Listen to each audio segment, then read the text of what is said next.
Chinese authorities have asked sites and apps which monitor air pollution in Beijing to stop using data provided by the U.S. Embassy, say media reports. Beijing is currently hosting a high-profile gathering of world leaders from the Asia-Pacific bloc of countries. In an attempt to have clearer skies for the summit, factories have been shut down and cars barred from the roads. Many Beijingers use apps and sites to check pollution readings, including levels of dangerous PM2.5 particles. The city, which is often engulfed in a thick blanket of haze reaching well beyond healthy levels, had clear blue skies for the days leading up the summit. However, on Monday, as world leaders met for bilateral talks, our correspondents reported there was smog in the capital again. Most apps and sites provide a daily reading from both the city government and the U.S. Embassy reading. The U.S. reading is considered by many to be more reliable and often shows a higher pollution count.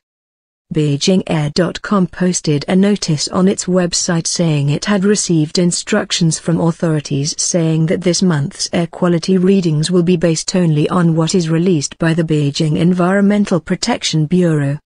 Fresh Ideas Studio, which is the developer of a popular pollution tracking app, told AFP news agency that Beijing city officials had asked that U.S. Embassy data be removed. Priority of priorities.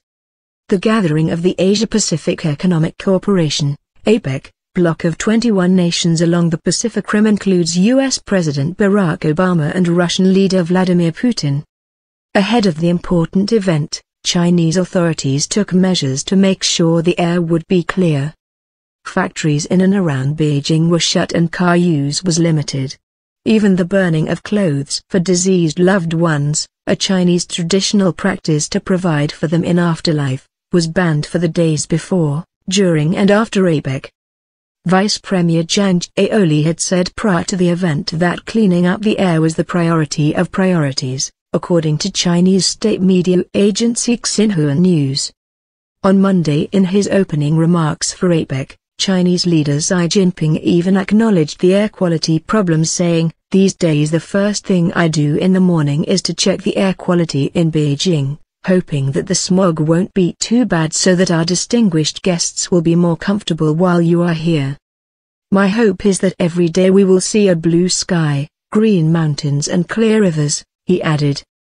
On Tuesday, the pollution levels were still 10 times higher than the level the World Health Organization recommends as safe over a 24-hour period.